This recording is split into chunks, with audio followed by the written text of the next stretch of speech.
आजाद Hindustan live, सच के साथ। डाला छठ महापर्व पर सैकड़ों व्रती महिलाएं गंगा घाट पहुंचकर हर्षोल्लास के साथ मनाया। गाजीपुर के जमालिया छठ घाटों पर उप जिलाधिकारी, तहसीलदार तथा पालिका चेयरमैन जयप्रकाश गुप्ता नौका विहार कर सुरक्षा के पुख्ता इंतजाम का जायजा लिया। बता दें, नगर कस्बा के पक्का घाट, कपूरा घाट, सतुआनी घाट, मुनान घाट, हरपुर गंगा घाट, बड़ेसर घाट, चक्का बांध घाट के साथ आसपास के गंगा घाटों पर आस्था का महापर्व छठ संपन्न हुआ। सैकड़ों की संख्या में व्रती महिलाएं विशेष स्थान पर पूजा सामग्री के साथ उगते सूरज और डूबते सूर्य को अर्घ दिया। बताया जाता है कि नगर पालिका परिषद के चेयरमैन जयप्रकाश गुप्ता के द्वारा हर वर्ष की तरह इस वर्ष भी पक्का घाट चबूतरे पर व्रती महिलाओं के रुकने के लिए टेंट रोशनी की व्यवस्था कराई। लोक आस्था के पर्व छठ व्रती उगते और डूबते हुए सूर्य को अर्घ देकर उनकी आराधना करती है। ये त्योहार सूर्य षष्ठी व्रत भी कहलाता है, इस कारण इसे छठ भी कहा जाता है। इस व्रत को साल में 2 बार चैत्र में और दूसरी बार कार्तिक में मनाया जाता है। बता दें, कार्तिक मास में किए जाने वाले छठ की अधिक मान्यता है। बता दें कि छठ व्रती किसी नदी, तालाब या पोखरा के पास जाकर स्नान करती हैं। उसके बाद दिन भर में केवल एक बार ही सात्विक भोजन ग्रहण करती है। छठ के दूसरे दिन यानी पंचमी को खरना कहा जाता है। इस दिन छठी व्रती दिन भर निर्जला उपवास रखती हैं और शाम को अरवा चावल की बनी खीर और रोटी छठी मैया को अर्पण करने के बाद में उनका प्रसाद ग्रहण करती है। इसके साथ ही व्रतियों का 36 घंटे का निर्जला उपवास शुरू हो जाता है।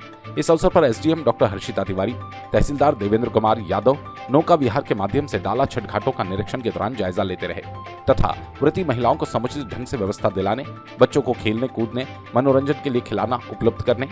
इस दौरान महिला पुरुष कर्मी घाट के आसपास तैनात रहे। बताया जाता है कि लोक आस्था का महापर्व छठ रविवार से शुरू हो रहा है। छठ पर्व के लिए जहां घर की साफ सफाई शुरू हो चुकी है, इसके लिए गेहूं, आम की लकड़ी, मिट्टी के चूल्हे की खरीदारी की जा रही है। घरों में छठ मैया का गीत महिलाएं गाने लगी। पहले दिन व्रती महिलाएं लौकी भात का सेवन करेगी। बाजार में लौकी की कीमत चढ़ गई। पुत्र की कामना, आरोग्य, सुख के लिए श्रद्धालु महिलाएं छठ व्रत की तैयारी में जुट गई। यह पर्व पूरी तरह से लोगों की आस्था से जुड़ा हुआ है। 3 दिनों तक ये व्रत चलता है। पहले दिन लौकी भात, दूसरे दिन खीर पूरी के बाद महिलाएं षष्ठी को निर्जला व्रत रहकर साय अस्तांचल सूर्य को पहला अर्घ और सप्तमी के उदयंचल सूर्य को दूसरा अर्घ देकर भगवान भास्कर से मनोकामना पूर्ण करने की आराधना करती है। ये पवित्र पर्व है जो छठ मैया के नाम से जाना जाता है, लेकिन पूजा होती है भगवान भास्कर की। इस पर्व का प्रचलन बिहार से शुरू हुआ, जो अब पूर्वी उत्तर प्रदेश में फैल गया। लोगों का मानना है कि इस पूजा के करने से उनकी मन्नतें पूरी होती है। डाला छठ पर्व की तैयारी में महिलाएं जुट गई।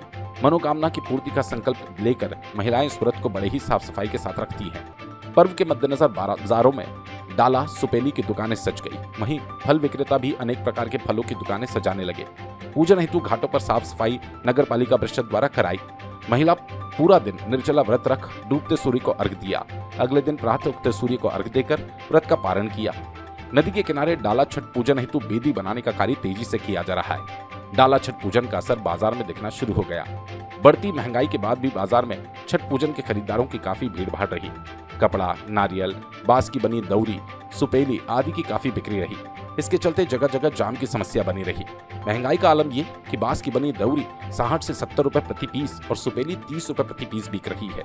इस संबंध में बांसफोर, रामजी, नगीना आदि ने बताया कि अब बांस की कीमत बढ़ जाने से उससे बने सामानों का महंगा बेचा जाना मजबूरी है। उक्त मौके पर पालिका चेयरमैन जयप्रकाश गुप्ता के साथ कोतवाली प्रभारी महेंद्र सिंह, इंस्पेक्टर दिग्विजय नाथ तिवारी, हल्का उप निरीक्षकों के साथ महिला आरक्षित चुस्त दुरुस्त होकर सुरक्षा के लिए तैनात होकर शांतिपूर्ण से संपन्न कराया। सलीम मंसूरी, ब्यूरो चीफ, गाजीपुर की रिपोर्ट।